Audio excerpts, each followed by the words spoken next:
Thank you guys so much for joining us. So for today's webinar, the first half we're doing right now is on work, jobs, internships, and research opportunities. And the second half will be on Queen's University.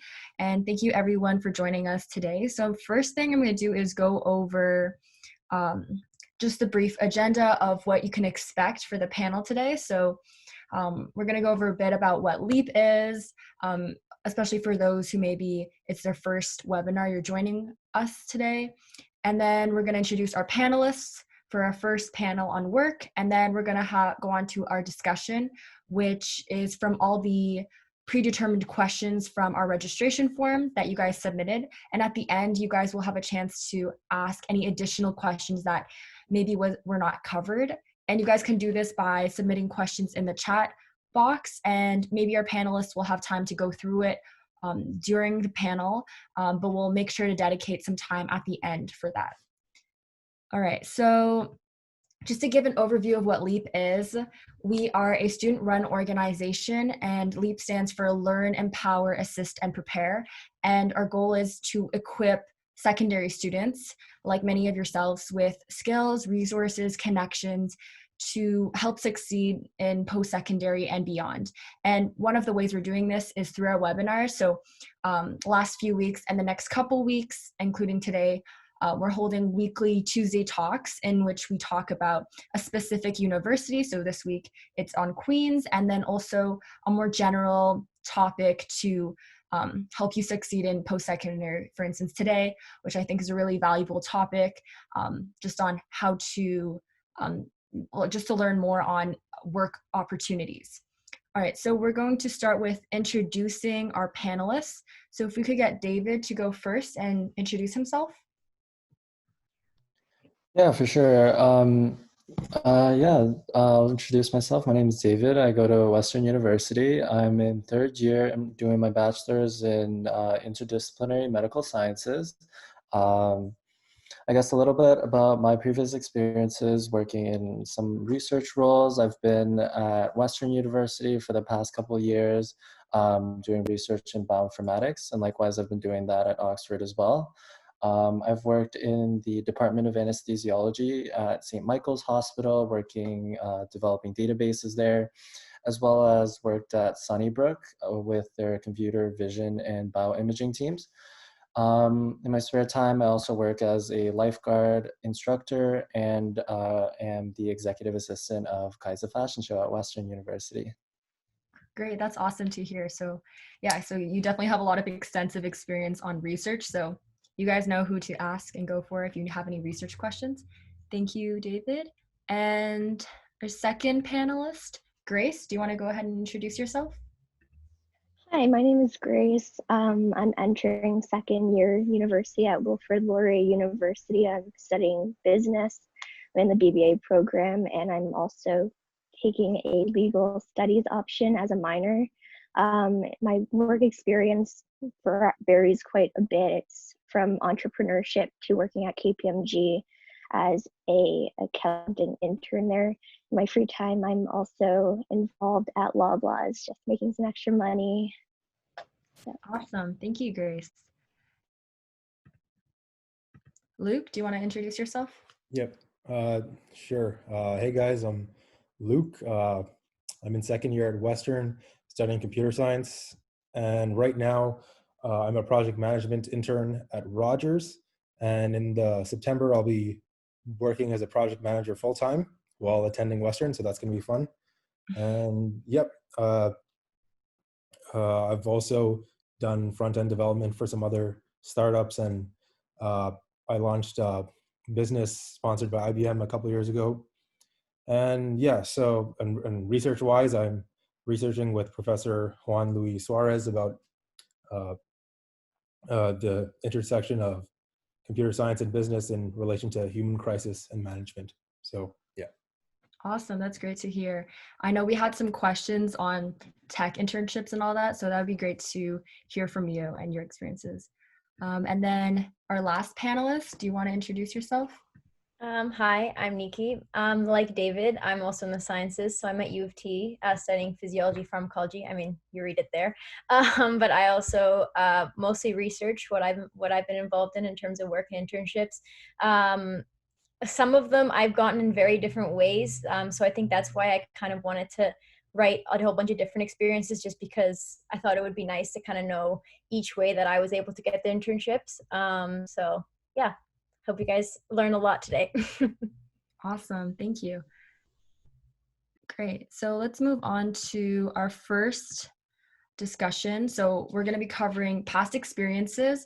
So from our panelists specifically, their past experiences and what they've learned, the job search process, and also about networking. So we'll start off with past experiences. So I think a lot of people were interested in learning from you guys, like an internship experience that you had and something that you found that was very fulfilling. And this is something that all the panelists can talk about briefly, and also like how you got it. And yeah, maybe we can start with Grace. Do you want to go ahead and share a bit? Yeah, the internship I probably found most fulfilling was my time at KPMG. That was last summer. I was in the U.S. tax M&A, so that's mergers and acquisitions. And then I was also involved with global infrastructure, which is very interesting. And because they knew I was interested in law, they also let me work with the law team.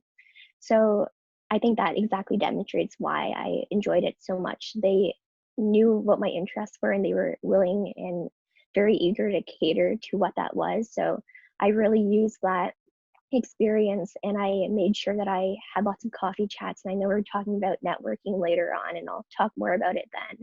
But the connections I made are probably the most invaluable part of that experience. That's great to hear. Yeah, I really liked how, like the different things that you were interested in, they were able to cater and actually listen and help you kind of learn what you were interested in.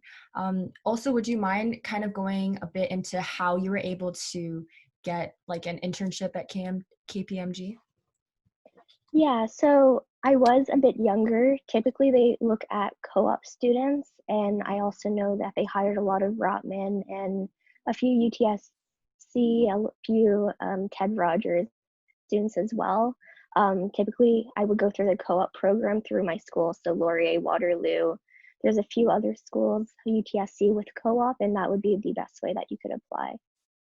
Okay, sounds good. So, sorry, but for you, I honestly, I'm interested, like, how was that your experience, like applying through the co-op system, or did you have a unique? Yeah, a lot of the time, the best way to get a job is using your personal network and really seeing and like going out of your way and be eager and just ask people about their experience. And then through there, you can see if there's any opportunities for you as well. Yeah, that's awesome to hear for sure. I think a lot of the students, they'll be interested to know, yeah, there's like the mainstream way, as you mentioned, like the portal, but also there's a lot of other ways, just taking initiative and going for that yourself, even if you're not in university yet. Or yeah, sounds good. Thank you. And anyone else, we can just go down the line. Nikki, do you want to share your experience? Yeah, for sure. So for me, sorry, I had this chat box popping up and I can't move it. Anyways, I think for me, probably summer after my first year is when I got my first research position, and that's when I was at a Toronto General Hospital. That was for sure my most fulfilling. I was working with the surgeon in chief there. He was a thoracic surgeon of UHN, which is kind of the organization that runs about 5 hospitals in the Toronto area. So I think that was for sure the most fulfilling experience I got to, was for sure the most fulfilling. And the way that I got it, honestly, I sent cold emails. Like I just, one day for 2 days, I fixed my resume one day, the next day, I sent 30 plus emails to 30 plus researchers, and I got lucky with one of them. And I think sometimes that's just the way research has to go. You just have to be brave and not go with the programs and just apply cold emails. And yeah, that's the way to do it sometimes. Yeah, for sure. That is something that's a little different than like a mainstream portal, but taking yeah, it's just, yeah, you just have to go along the links on like UHN, and you just find the researchers, you send them emails, send them your resume, and hope for the best. Most of the time they ignore you. Don't feel bad if they ignore you. They usually ignore you, but otherwise you'll get lucky with a few. Yeah, that's great to hear. David, do you want to go ahead and share? Yeah, for sure. I think one of my most valuable and fond experiences working with research, and I'm still at it right now, is at Western University. For me personally, coming from like a kind of life sciences background, we get to learn a lot of like these theoretical science concepts within class. But because I don't have like the means to kind of create like actionable outcomes out of it, I felt kind of limited with what I could do. So that's why I really wanted to explore something like bioinformatics, where I can bring in a little bit of like coding expertise and create like entire pipelines where I can convert like genomic data, for example, into like actionable items and graphs that I see. And it's been a great experience working there, where I can conceive of my own projects, work with the PIs there, and like we have a good back and forth with between the entire lab to make sure the project comes to fruition. In terms of like how I got it, I think like Nikki mentioned, it was like a ton of cold emailing. In my case, I just went down like the department list for science at Western, and I just cold emailed everyone with like some of my personal interests, a little bit about why I wanted to join like the research program, a good cover letter that was kind of like tailored to like their particular research topics, and of course a resume to top it off. Yeah. Yeah, that's great to hear. Also, I liked how you mentioned how you also kind of took your own initiative to apply like your coding ability to make like tangible outcomes, because I think a lot of people think, oh, like once I get this internship, I'm set. But actually within the internship itself, it's also a lot of kind of like taking your own initiative to actually make an impact. So yeah, that's great to hear. And Can I add something to that? yeah, go ahead. In terms of writing the emails, one thing that I learned in terms of research is that you do not have to send your transcript unless they ask for it. Unless you have a 4.0 and they ask for it, you don't need to send it. It's not part of the application. You can just send your emails with your CV and you are fine. I just wanted to say that you don't have to include it. Yeah, for sure. Like some industries is a lot more like some don't really care about grades. Like I know in Yeah, tech. it depends, but like I mean, to be like, I don't have a 4.0. I don't want anybody to see my transcript, so I just don't send it. Yeah, for sure. Thanks for the tip. And Luke, do you want to go ahead and share about your experience? Sure. This is going to be kind of a long story. It was a long process to get this internship that I'm working at now. So yeah, I'll kind of explain the whole thing.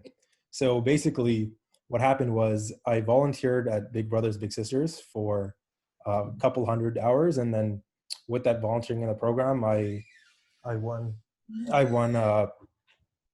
the Ted Rogers National Scholarship. So they pick one out of 20 people out of the country. So I won that, and that was a pretty generous scholarship, and they kind of basically supported me through school. And through that, I was talking to some people there, and I applied for a developer position because that's what I do at my past jobs, development for front end, back end, things like that. And I went in there. There was 3 technical interviews, a behavioral interview, and then another phone interview before I got there. And I did all of those. And then in the 3rd technical, I didn't pass. So that was kind of gut wrenching because, you know, you go through a couple interviews, you study all this software engineering, like development. You have to, what I haven't mentioned actually is that in software engineering, if you want to get an internship, you actually need to know every high level algorithm about like there's a lot of stuff you need to know if you want to go into software engineering internship. If you want to know more about it, you can definitely shoot me a message after anyone, but I'm not going to go too deep into it. But the software engineering internships it's a very different process than any other type of internship because there are so many different rounds of interviews and you always have to be prepared for technical, behavioral, and different types. So back to the story. Yeah, they rejected me right then and there. And then I went home and then I talked to my advisor a little bit. And the cool thing is that at Western, we actually don't have a co-op program, but talking to some different people, this is where a lot of people skills come in. They wouldn't even accept me for any other position, but you know, just talk to a couple of people, schmooze them a little bit. And I actually got another interview for the position I'm in right now, which is for project management in Rogers for Business IT service delivery. and vendor management. So I did a phone interview. I'm sorry. Yeah, I did a Skype interview for that. That was behavioral. And then at the end, they gave me just a little technical assessment, which wasn't too hard. And then, yeah, so that's basically my most fulfilling internship right now is uh, I do business, IT, vendor management, IT service delivery, just managing projects and making sure they get to completion and the development, things like that. And I'd say this is my most fulfilling internship 100% because that actually helped me land a full-time position at Rogers, being an associate project manager for kind of the same team while I'm still full-time in school. So definitely a great experience. Thank you for sharing. So you're basically set. You already have a full-time position and wow. Okay, yeah, that's great to hear. And I also thank you for sharing. I think a lot of people will benefit from just like knowing more about kind of like a typical structured internship process, like recruiting process, especially for like, as you mentioned, software engineering positions where there's a lot of like technical rounds and having to prepare for them for sure. Thank you. All right, so we're gonna move on to, so I think a lot of people are also interested in knowing from you guys something, not only, so you guys kind of talked about like your best work experience. So you can go over that a bit more, but also maybe something that wasn't so great. And if it doesn't have to be necessarily work experience, but I guess any sort of kind of relevant experience where you're able to learn something from it and grow from it. Maybe this time we can start with David, if you want to share a bit about this. Yeah, for sure. I guess one work experience where I guess initially I wasn't too fond of, but later on I kind of developed like a knack for it, and it overall turned out to be a great experience actually. I think was during my first year summer where I was volunteering at Sunnybrook. I think there I was doing a lot of just data processing in their labs, and it wasn't I guess, super like fulfilling or meaningful in the sense that I was just like crunching numbers here or there and just working with code. But I think the point of that was, since it was my first time like working in an environment that had a lot of like coding experience required, and I got my first kind of like taste of what it was to like work with code and do a bunch of projects associated with it. And it was actually from that experience that I started like self-learning it all. And I think it was just kind of my first taste into something that I would eventually become very interested in. So I was very glad that I got that experience in the end. And it was only until like near the end of the experience that I would say I really understood like the value of it. Mm. Yeah, that's great to hear. Yeah, for sure. I know some internships might not like necessarily turn out like what you expect, and also how you mentioned some are like data crunching and kind of doing more seemingly kind of menial or routine tasks. But it's really good to hear that you were able to find like actual value in it and be able to kind of launch your self-learning, which I think is really like honestly the most valuable thing, to actually kind of do that on your own and self-learn and have your own interest on that, which is great to hear. Nikki, do you want to go next? Sorry, I've been responding on the chats if my eyes are only on one place. I think kind of the opposite of David. I'm not good on the computer. I'm terrible at computer science things. I think currently I'm not going to say my worst, but like my least favorite research experience is actually right now. I'm from Vancouver, so I got a job at UBC here, and it's all bioinformatics. And the worst thing, it's paid by the hour, so it's really hard to stay focused, and a lot of time I make up the numbers. I think probably I think the one thing that's really important in research is knowing what you like. It's really hard to find something that you like, and it's really hard to have a research mindset, in my opinion. Like, I know for the rest of my life I don't want to do research. Low-key, I'm just kind of doing it. But it's really it's really hard to find something that you really like. Like, first year I was doing a lot of biochemistry research during the school year. I was doing humanities research. Now I'm doing diabetes and insulin. So it goes through the experiences of finding what kind of research you really like, and what you think you'll be doing in the future. But I think one thing that is the UBC job right now, it's helping me learn that it really takes time and it takes effort to find what research suits you. Especially in the science world, there's so many things that you can research. Like I had an interview today with somebody who's in endocrinology, completely different than things I've done before. So it takes a lot of time. And like David has already 4 or 5 research experiences under his belt, and it takes time to find the stuff that you like in research. So if you don't like the first experience you get, don't sweat it. Like I'm on my 3rd one and I still don't like it. So it just takes a lot of time to find what you like and what you don't. Yeah, for sure. Yeah, I think also the same can be said for just like any field, not just research, but research, of course. I know for myself, like I also don't really know what I want to do. Like I'm in computer science right now, but also interested in business. So I'm kind of like, I've just been talking to a lot of people who are in different fields and like still have no idea. So I think that's really good, just being able to, even if you don't know what you want right away, like you can just kind of explore a bit, test out the field, see what you don't like, what you like. And even if you don't like it, well, at least you experienced it. Now you know, like maybe that's not particularly for you. Yeah. And at the end of the day, once you have one experience, like research experience under your belt, the likelihood of you getting another one is much higher. I see David nodding. It's much higher. Like once you get one, like you're set. Like you're going to find another one for sure. Yeah, I totally agree with that. Yeah. Yeah. Don't worry if you don't like the first one, and don't worry if you stick with them for the next 3 years. Like it's okay if it's just one summer and you move on. That's what I did.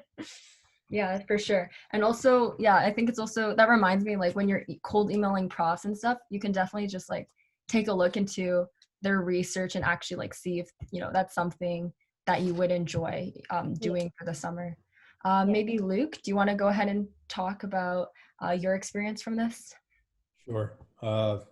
I'd say my worst work experience was, I wouldn't say worst, but out of the ones I've had was probably last year. I worked as a front-end dev and I managed all the digital marketing for Air One. It's located in Markham. And it was fun. It was cool being part of kind of like a small, medium-sized business where there's no real teams. You kind of have to do parts of everything. What I didn't like was I was working 80 to 100 hours a week, almost every week.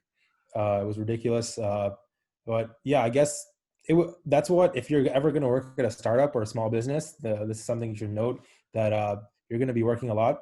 And usually what I would advise is, a lot of people I know that who were able to kind of step in to the corporate world or get a bigger, more known internship. Most people always have to pay their dues at a small startup or a small medium business before they get something big like that, because you still need that work experience. So yep, I was working for over the summer last year. So for about 16 weeks, I was working 80 to 100 hours a week. And so yeah, I paid my dues, technically speaking. And yeah, I guess it was fun, but it was also just really, really tiring. And coding for that long of time takes a toll on you. But yeah. Yeah, for sure. Thanks for sharing. And yeah, it'll only get better from there. So that makes sense. And Grace, do you want to share quickly on your experience? Yeah, I don't necessarily think there's ever a worse work experience, because you'll always learn and you'll always grow from that. I competed, and in business, you'll find there's a lot of case competitions constantly all year round. So I competed in one with Enactus. Enactus is a global organization. I recommend it to all of you high school students. It's very involved with entrepreneurship. A team and I competed, we won 2nd place, and now I'm trying to start up a startup of my own with a group.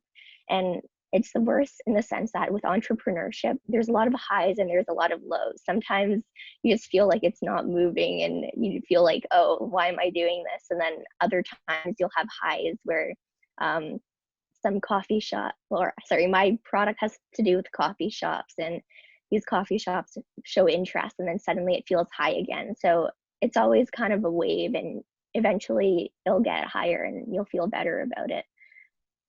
Yeah, for sure. That's really interesting. Like having your own entrepreneurship project. Yeah, that's super cool. Okay, cool. So I think for the next few questions, we're just going to ask 2 of you per question, if that's all right, just to make sure we have time to go through all the questions. So for this one, how much experience do you need prior to working on an internship, research position, or job? And particularly maybe your first one, like first summer after uni. So maybe if we get 2 people to speak on this, I can choose if you want, or if anyone wants to anyone who wants to speak on this. Sure. Okay. I can give some insight onto this because this is my internship for my first year summer. So that's kind of like what I'm doing now. But like after my first year, how important is it? I would say it's not really that important if you look in the grand scheme of things, because the probably 80% of people 80% of people I know in computer science and business and things like that, their most valuable internship has always come in the summer after your junior year. And having but what I would recommend is having some sort of position over like after your first year summer, because no one's going to hire you in second or third year unless you have some work experience in the field.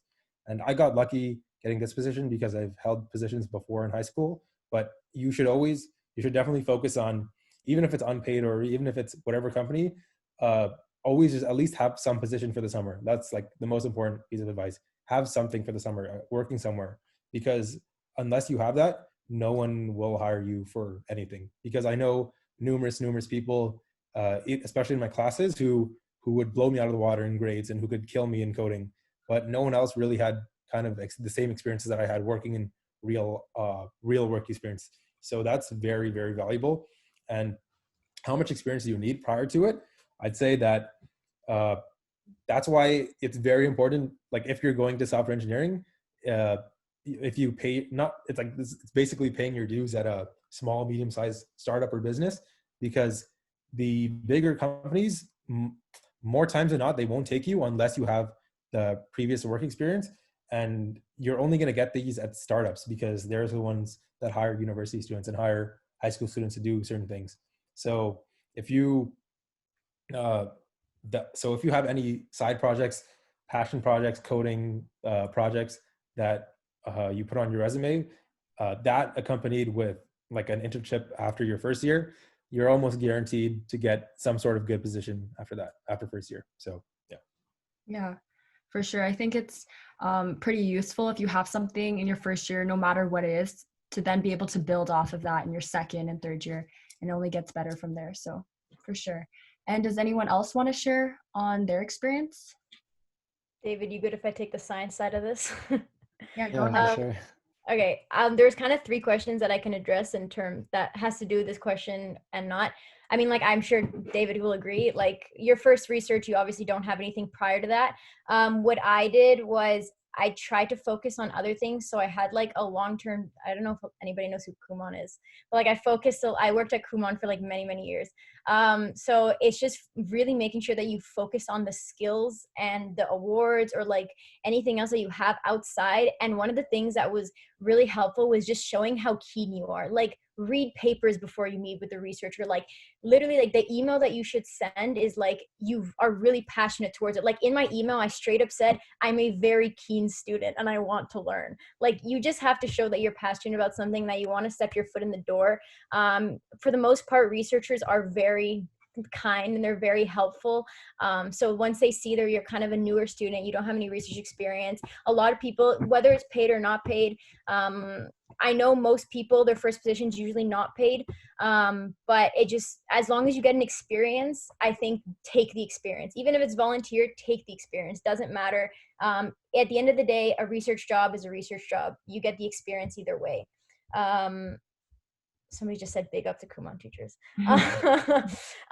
Sorry, and then there was one more thing there was something else that somebody asked. No, I can't remember what it was. 1 second. Sorry. It was really important too. I can't find it. Anyways, yeah, you don't need any. I agree with Luke. Just have a job. Don't sit and do nothing in your summer. Just have a job. Doesn't matter if you have your first research experience in your first year or your third year. Just do something with your time. At least something is better than nothing.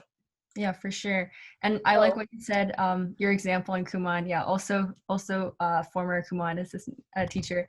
But yeah, I really liked how you said, like, whatever you did, even if you might not think it's particularly relevant. There are actually probably a lot more transferable skills than you think. Yeah.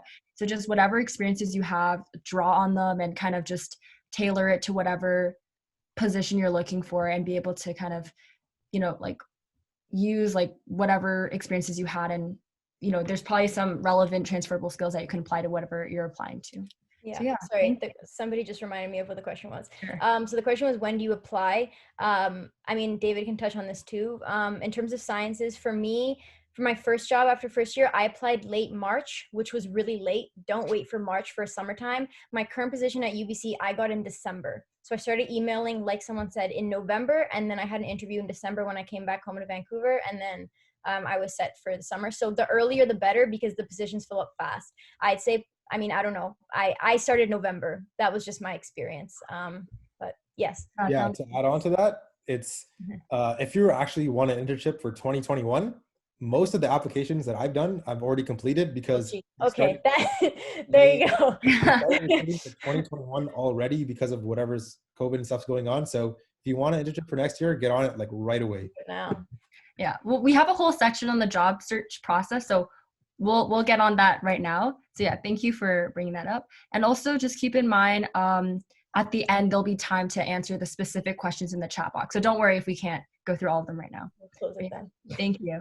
All right, so for the job search process, I think a lot of people are interested in where can I find an internship and research position. I know you guys kind of already talked about this, but maybe we can go more a bit into specific. I know, Grace, you mentioned like the career portal, or like specific places you find positions, or yeah, just go a bit more in depth. And also on top of that, success rate. I know, Nikki, you already mentioned this a bit.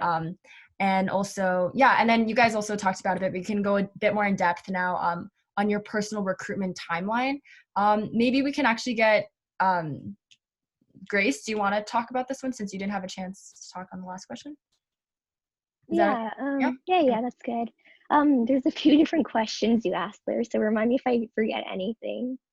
I saw one person ask what happens if I can't find a job after first year, and it's extremely difficult. A lot of companies are looking for third, fourth year students. I know I applied to over 100 positions, and even I couldn't find something for this summer, and obviously COVID had something to do with that as well. But make sure, use your school resources. And one thing that I believe every university has is a career portal. I know Lori has it, and there's hundreds of postings on that, and use that to your advantage. Another thing you can use is LinkedIn career jobs. They as well have so many opportunities for you, and you can also find people that work for that company, and you can reach out to them and ask them advice on how to get in, and they can help support you as well. Yeah, for sure. Yeah, thank you for sharing. Yeah, for sure. I know this summer in particular, with COVID and everything, a lot of things happened. Some people got their internships canceled and all that. So yeah, but I think like Luke and Nikki mentioned in the last question, just do something, even if it's not like a formal job or internship. It could just be like volunteer sort of work experience that may be unpaid, or just other types of ways you can gain experience, for sure. And then David, do you want to talk about specifically how you can find, for example, your research position right now, success rate on your applications and your timeline, like when you applied and stuff? Yeah, for sure. I think in terms of where to find research positions, if you're looking for one affiliated to an academic institution, I think it's best to kind of look through. I think most schools will have listings for all of the active research labs on campus. You can look through the PIs that had each of the labs and their research interests, their recent papers, and usually they'll make that all public on like the school websites, so that's easily accessible. For other organizations, like for example, research hospitals like the Downtown Network in Toronto, I think they all have their own websites as well, and all of their PIs are also posted there. So all of them have their emails up, and it's really just up to you to send those emails and kind of get the ball rolling with like the networking game. In terms of the timeline, I think for summer internships, I think I initially started sending out emails in late October and November, and I was doing interviews in late December and January, and I got the position confirmed by like early January. So ultimately, I think the best time is really like as early as possible, preferably around like November and December before like the big like bulk of emails hits, and like they just don't have time to look through everyone's emails. And so you can at least be like at the front of the pack and have a little bit of contact with the people that you want to work with. Yeah, for sure. Yeah, I think the best answer, like you mentioned, is as early as possible. Also, it'll be just like a lot less stressful if you do it as early and leave more time for yourself to figure things out. And I'm actually also just interested. I know we said two per person, but I know Luke, you said you already like been like have finished applying basically for your 2021. Do you want to share a little bit about like where you've been finding posts and I guess the timeline that you're aiming for since you're doing it earlier than, yeah. Sure. So basically, for myself, all the internships I'm doing that I'm applying for next year, summer 2021, are project management and software engineering internships in the United States. So almost all those start recruiting very, very early. So you usually August, end of July, early August and September is the prime time for the bigger companies, Facebook, Apple, like Google, Lyft, Uber, all those that come out for recruiting and things like that. And to get these positions, a lot of people fail to realize that most that applying online to a lot of these places won't get you anywhere. Take like from personal experience, everyone I know who's worked at Google, Facebook, Apple, any big company, I'd say not everyone, but I'd say 95% of them, they got it through a recruiter or through a career fair or through their school's portal. So if you, I'm telling you, the easiest way to get it is through one of those three avenues. And I already kind of was able to apply to a lot of positions through the scholarship that I got. And since I applied last year to so many and I failed, what I did was I kind of connected with a lot of recruiters for these companies on LinkedIn and just messaged them periodically here and there over the past year or so. So now they kind of know my name. And then now when you apply, they'll think about you when they see your application. Because if you guys want to know about the recruitment process, there's different reps and recruitment managers for different areas of the country. And especially if you're applying to the US, there's regional managers for recruitment from different universities. So there's one recruitment manager at Google who manages solely Waterloo, and another one that manages Western and some other universities. So getting on the good side of recruiters is probably the easiest way to get the internship. Yeah, thank you so much for sharing. We have a section on networking, so we can go a bit more in there.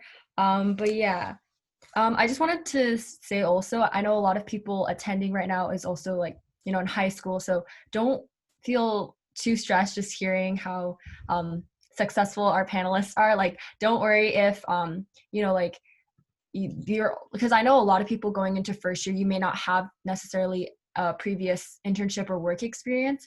I know a lot of people I know, including myself, it's like when you're applying for your first year internship, it's kind of like, you don't really know what you're doing, to be honest. Like I also did a lot of online applications, which like Luke said, doesn't really go anywhere most of the time. So a lot of that is also through kind of networking as well, which we will be talking about a little later on.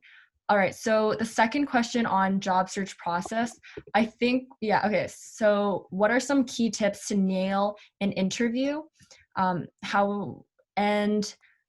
we'll start with there. So what are some key tips to nail an interview? And I think maybe if we could get one person, because we are a bit short on time, we have a couple more questions left. So if we get one person to answer this, I know Luke, you just talked, but I think since you mentioned you had previous interview, like 3 rounds of interview, another phone interview, maybe you want to talk briefly on like your tips on interviewing.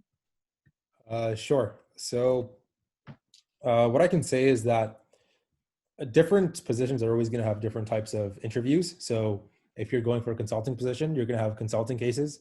If you're doing a PM internship, there's a lot of stressful product management cases. And all of these are really, really different. Even software engineering. So say if you want a software engineering position, you're going to have to study algorithms for a solid 6 months to a year before you even start applying. For product management, they're going to ask you questions like, what's your favorite product, or like, why is this designed that way? And then for I forgot what the other one was I was talking about, but regardless, the interviews are very, very important because that's our only kind of screening on how you do well, because most of the time these bigger companies in the US, they don't really ask for transcripts too often. I've never been asked for a transcript once through all of my interviewing. So a lot of them are trying not just to see how what you've learned so far, but how you can adapt to solve different problems in the cases that they give you. So yeah, what I would also recommend is that everyone make sure that you know exactly everything about the company before you go into an interview, because that's what I kind of failed to do. They were asking me about the company's mission statement and how I could do things for them, and if you don't have a good understanding of the company, then you won't really go far in the interview. So yeah, and just make sure you study. You definitely have to prepare for these interviews. These interviews are probably the most important interviews of your life because they kind of set up where you're going in the future.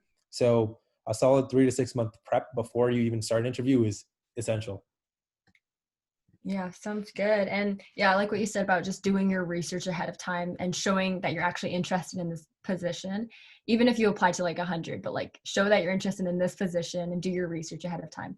All right, so I also wanted to ask Grace, I know you said that you interned in the US last summer. So I think people were also interested in like, what was the process kind of like doing an international internship and also applying for that? If you could briefly go over that. Yeah, so I worked for KPMG, the US tax, which was actually headquartered in Toronto.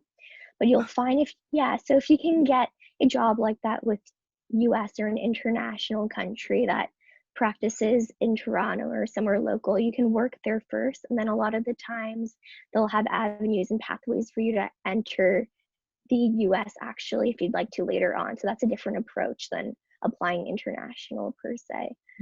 For sure. Thank you for sharing. I wish we could go more in depth with this because I know a lot of you guys also have a lot to offer.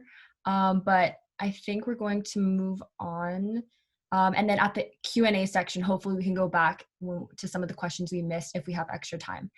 All right, so the next part, this question was also discussed previously. So what resources or methods did you find particularly helpful during the job search process? I know you guys kind of been discussing this, but maybe one of you guys could kind of just like do a brief summary for some people who didn't catch it previously. Maybe Nikki, do you want to share specific resources or methods you found helpful? So for me, I think kind of what I touched on was just the cold emailing. But one thing just to make sure that you do is really express your interest in why you want that position. Because if you just talk about yourself, they don't really want you. They want somebody who really cares about the research of the lab. So yeah, I think honestly, it just takes a lot of time and effort to send these applications in. It's not easy and it doesn't take a day. Like I think you need to do your research at the end of the day, going through like what Grace said, your school's portal. So I know for U of T, we have this thing called CLNX, and even like there's research positions on there too. So going through those portals, I personally have not used them just because I'm the more cold email type of person. But for sure, going through school websites is honestly the best way. And if you're in sciences, the UHN is a great organization. UHN, Mount Sinai, David, what else am I missing? Is Sunnybrook part of UHN? No. No? Okay, Sunnybrook. What else is there? Because UHN includes Toronto General, Toronto Western, and like 3 other hospitals. St. Michael's, so I think maybe? St. Michael. Yeah, St. Michael's is separate. You're right. So St. Michael's, UHN, Sunnybrook. Anyways, it's going through those hospital websites are your best bet in my opinion. Okay, great. Yeah, thank you. I also know you guys talked about also just reaching out to people individually. So that is going to be our next topic on networking. So I think a lot of people are just interested in what exactly is the term networking. And also, what is a coffee chat? Maybe if we could get one person to explain networking, and then maybe we will do one other person to briefly go over what a coffee chat is. Or one person could do both. It doesn't really matter. Anyone particular want to? David, since we haven't heard from you in a while, do you want to go over this? Yeah, for sure. I guess I can briefly touch upon networking and coffee chats, and if anyone else has something to add, feel free to. I guess the concept of networking, one is just trying to get to know like some people in like the related fields that you're interested in working in or interning at. It's really about developing some good connections within the field and some people that you can rely on, whether it's a particular mentor who has a little bit more experience in the field that you can gain some insightful experience from. And I guess coffee chats is kind of like just a general term for like how it's like an initial point of contact when you can meet like potential recruiters, or when you first meet like your boss and such, and you're just trying to like gauge like from like both sides of the table, kind of like you're trying to gauge like, for example, in my case, like what a potential PI could offer and like the types of work that you would do in their lab. And the PI is also trying to just get to know you a little bit better. And it's generally just an informal chat where you can get to know different people and really just gain some insight that you otherwise couldn't in a more informal setting. Yeah, for sure. That's really good. Thank you. And also I really like the example you use, how just like forming good connections, potentially like mentorship. Because I think some people, including myself, when I thought like the term networking was very like professional, like, oh, you just did it to get something, like get a job out of it, which is very wrong. Like you shouldn't approach it that way at all. I like the way you said like forming good connections with people, and like it doesn't necessarily always have to be something like, oh, like getting a job out of it. It could just be getting good advice and mentorship, which could be just as valuable in the future. I think you covered it quite well, unless someone wants to briefly add to it. Otherwise, we can move on to the next question. There a slide on how to do a coffee chat? Oh, Because otherwise I can run over it briefly. yeah, sure. That would be great. Yeah.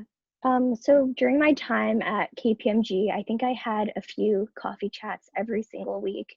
And there's a few different ways I organized that. Sometimes I'd pass by someone's office and I liked the title that they had on their room, and I thought it'd be interesting to learn more. Or I'd work with somebody and express interest in a department, and they'd set me up with someone in that other department. And when you're working at these corporations, you'll find there's an email directory, and that's the best way from within the organization. I had a KPMG email address, and through that, they're a lot more likely to respond and to want to give advice back to you. And it's a little bit awkward at first because obviously you don't really know them. But as a student, that's probably your best advantage because they want to go out of their way to help you. And they know that you're probably not as experienced as they are. So you can kind of play the dumb card and you can ask questions just to kind of break the ice at the beginning, such as, oh, can you tell me more about your position? Can you tell me more about your role? Where did you study, et cetera, et cetera. And then from there, you can kind of build and nurture that relationship further. Yeah, for sure. I like what you said about like just expressing, like if you have an interest in something, just go for it, set up a coffee chat, learn more. And I think that's actually the best way to do a coffee chat, just like approach it with just genuine interest and not with like an expectation necessarily. But yeah, I know, so you mentioned like the specific company like address book, but I know a lot of people also interested in like events and LinkedIn. So we're going to move on to that as well. So I think people are interested also like different ways to network. So we did previously talk on different ways. So but specifically maybe on recommended events. I know during the summer right now, there's been a lot of kind of like open houses and like networking events, or just over the school year as well.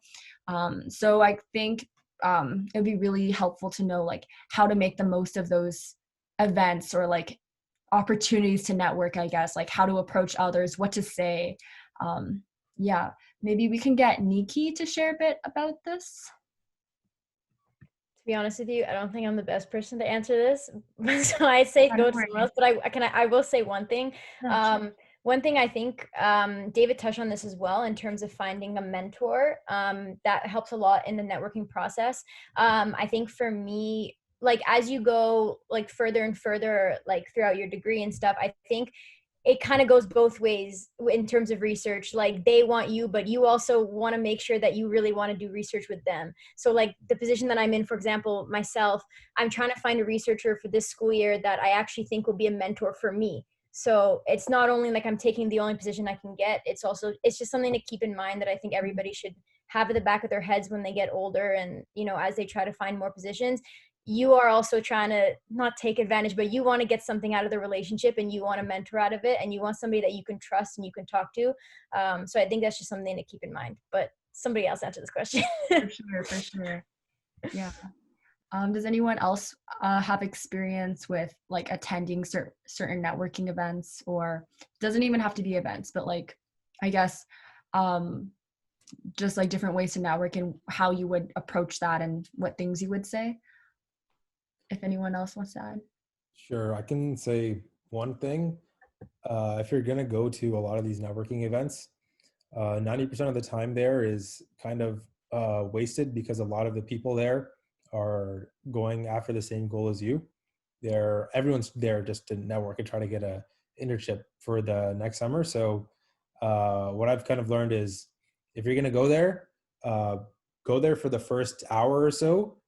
Talk to as many people, talk to the people that you're actually interested in.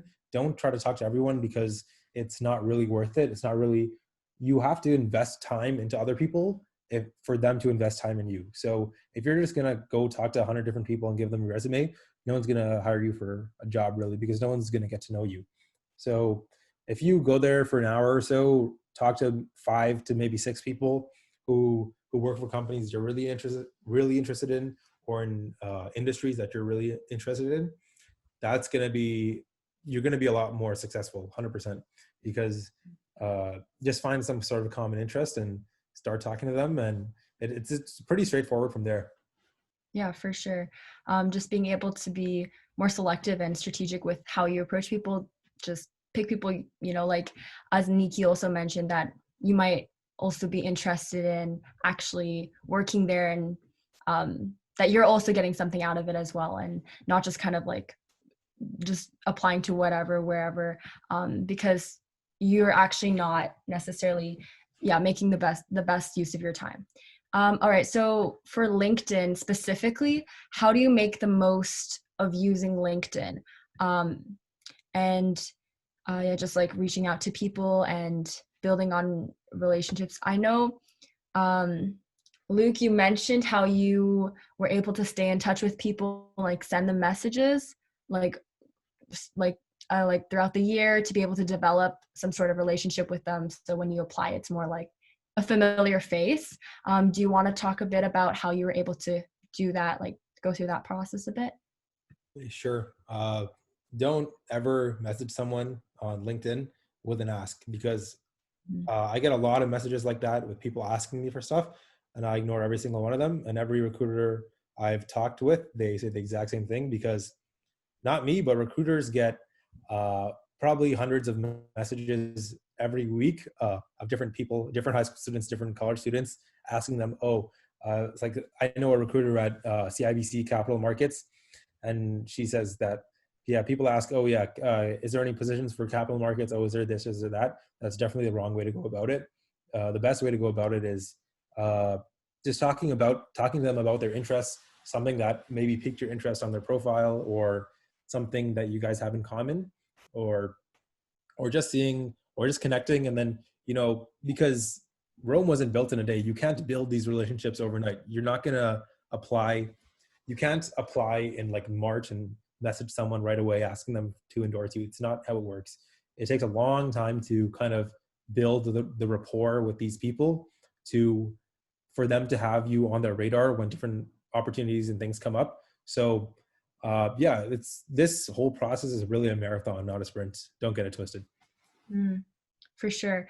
And I think also something to keep in mind when you're kind of reaching out to people on LinkedIn. So if you're trying to reach out to like a recruiter, just keep in mind, like just be considerate of their time. Like Luke said, they get tons of messages. They're not going to be able, even if they like really want to, they're not going to be able to go through everything. So just be considerate of their time. And also think like, how would you want to be approached if you were in their situation? Just kind of being like, oh, do you have any opportunities, or actually being able to connect with them on something and be considering of like their time as well. I also think something that would be useful is, like we mentioned, coffee chats. So if you're able to reach out to someone on LinkedIn and like Luke said, like have something to connect with, common interest, but also say, could I get 15 minutes of your time for a coffee chat next week? It's like simple, and they know exactly what you want from that, and you're also being considerate of their time as well. So yeah, for sure. Does anyone else want to add on LinkedIn, or we can move on to the next question because we are running a bit out of time. Okay, so I'm just gonna move on. I think we did kind of talk about this actually. Grace, you mentioned on advice for successful coffee chats. Maybe we can get one more person to add on this. Either Nikki or David. Any one of you guys want to add on advice for this? Or Luke or Grace. Yeah, again, I'm going to opt myself out of this one. Okay, yeah, thank you for I'm not familiar with Yeah, no worries. Thank you. I can kind of add on. So I got a lot of my coffee chats from working at KPMG, but also attending the events. So we spoke about attending events, but you may not know that a lot of university clubs will run networking events for you, and there will be professionals and recruiters there. And as somebody who's a bit more introverted myself, sometimes it can be intimidating, but you have to kind of remember that they are there because they want to support you. They're not driving all the way to Waterloo or wherever it may be just to enjoy a free meal or whatever it is. It's because they actually want to support you and help you get to where you want to be. And a lot of the times just putting a face to the name really makes a difference. And I personally have business cards as well, so that's something you may want to get as well. And then one super important thing is possibly get their business card, and if not, add them on LinkedIn, and then make sure you're connected with them and send a thank you, a follow-up message, and that will really make a difference. Or if you even want to go one step above, you can do a handwritten card, and I've heard that has made a big impression on recruiters before. Yeah, that's some great advice. Yeah, that also just reminded me of what Luke mentioned before at networking events. You don't need to stay for the full time necessarily, just being able to talk to a few people that you're interested in talking to, have some interesting conversation that not just interesting for you, but interesting for them, that are memorable for them. And then, being able to add them on LinkedIn and have that follow up. And that could be like the start of your your connection, and just being able to maintain that. And like Luke said, like it's not like a one-time thing, but a continuous thing. Yeah, for sure. I really liked, Grace, your advice on just having that follow-up as well, and making sure, and also preparing ahead of time. And yeah, that's great. So we're going to move on to the Q&A section. So I know a lot of you guys have been answering questions on the chat already. Thank you. I'm going to try to go over, you guys can add more questions. Like if you have any more questions, feel free to put that in. I'm going to see if there's any questions that are unanswered. All right. Sorry if you get spammed by my conversations. Sorry? Are you the host? Sorry if you're getting spammed by my conversations. Oh, no worries, no worries. Yeah, I think I did see one question. I can't find it anymore, but someone asked, how do you find a mentor? Yeah, I think that's a really good question. Does anyone want to answer that? I can kind of go off of that as well, in terms of, because somebody's also asking, what is a cold email again? So, okay, in my eyes, a cold email starts with just introducing yourself. Second part, give like a paragraph or 2 paragraphs about why you want their research specifically. The thing that works best, instead of saying like, I really like your research because I want to try this, I think connecting it to something you've learned. So like, for example, I usually connect it to what I've learned in my classes. And then at the end of the email, kind of writing like a combination of my interest towards your lab and my previous knowledge that I already know and my willingness to learn, I feel like I would be a great fit for your lab, for example. So I think a cold email is just shooting your shot, trying your best to give as much information as you can, as concise as you can, because at the end of the day, you also want to make sure you have a strong resume, because typically you want to, if you're especially looking for jobs and you're writing a cold email, you include your resume onto it. In terms of mentorship, I'm not too familiar with it, but I'd assume it's around the same thing, but you probably don't need to include your CV on there. But for the most part, yeah, cold email is just talking about yourself. You just have to shoot your shot. Like, it's really scary. The first few that you send is really scary, but then once you get on the hang of it, like, you send 30 in a day. Yeah, for sure. And also I can briefly go over mentorship. I know David, you mentioned it also. But honestly, it's super chill. Like, don't stress about it. It's I think honestly a lot of people would be down to just it doesn't even have to be a formal like mentor. It could just be someone, an upper year or someone who has more experience that you just are able to ask questions and they're willing to help you. I think a lot of people are willing to do this, like more than you think, as long as you just also kind of like shoot your shot, just like literally message them. I think a lot of people are actually really willing to help you out, more than you think. All right, so getting a lot of questions. Okay. Okay, I think I also saw a question, besides specifically work experience, what kind of extracurricular activities would you recommend or you've done that have helped you like gain transferable skills, for example, or like just helps you get work experience? So does anyone want to answer this question? I can add on Yeah. to that. So one of the great things about university is that there's so many students that odds are that there is going to be a club with like-minded students in it. So one club that I'm in as an executive is the Pre-Law Society, and that has a networking event as well. So try and cater how you spend your time, because there's so many different options for you. It can get overwhelming if you don't be selective with what you want to do. But at the end of the day, recruiters and interviewers, they want to see that you're a multidimensional person, and they want to see that you have experience in different fields. So even if you're interested in art or poetry, there's a club for that, and it will definitely show when you're speaking about it. For sure. Yeah. I really like that. Like, it might not even necessarily be something that is like, I know someone specifically asked like for a business internship, what kind of extracurriculars, like sometimes it doesn't even need to be like extracurriculars, like business related. It could just be something you're passionate and interested about that, you know, like maybe interesting to talk about. Yeah, for sure. I like that. Okay. So another question, what are system period? All right. Okay, so last question I think I'm going to answer because we're running out of time for the second panel. So what are some things that are overlooked when looking for co-ops or work experience internships during your actual work experience? So I think this person's expressing like when you're applying, you have one certain mindset, which is like, I just need a job. But then while you're overlooking a lot of things. But when you're actually working, you're like, like maybe I didn't think it too clearly through. So maybe we can have one or two people go over kind of some things that, you know, maybe overlooked, or advice that you would give yourself like before your first job, like that you wish you had known.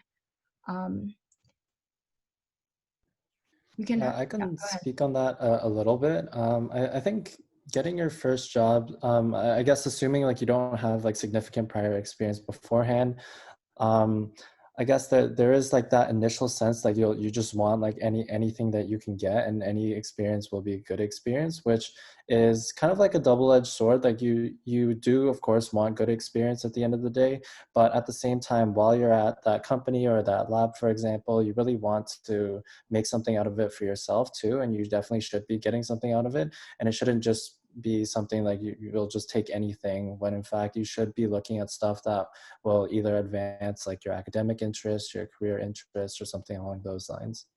Mm-hmm. For sure. Yeah. Like Miki and David mentioned, just like make sure you're also getting something out of it as well. Might not exactly be what you expected, but just make sure you're going to enjoy like the next 4 months or whatever time you're spending there. Does anyone want to add any last things before we wrap up? Okay, so yeah, we're running a bit out of time. I know there's still a lot of questions, but we have the contact page right here of our panelists. So if you guys have, I know you guys still have a lot of questions, please go add them on LinkedIn, as we talked about, go add them on LinkedIn, and shoot them a message. Maybe you can use some of the strategies we just talked about, go over their profiles, say something interesting that you might have in common with them. And I'm sure they'll be glad to answer questions that you may have. For sure. So yeah. And also this will be on our Leap's Instagram. We posted like the social media contacts of our panelists. So you guys can go find that there as well. Thank you guys so much for joining us for the part 1 of the webinar. I know there's a lot to talk about on this topic, and it's really hard to cover everything in just 1 hour. So again, please go reach out to the panelists. You can reach out to Leap as well, or reach out to your own mentors. I'm sure they'll be glad to answer, and I hope you guys took away a lot. And thank you again to our panelists. You guys were very insightful. I also learned a lot, and I'm sure a lot of people benefited. And thank you guys so much. And we're just gonna take a few minutes between our second half of the panel.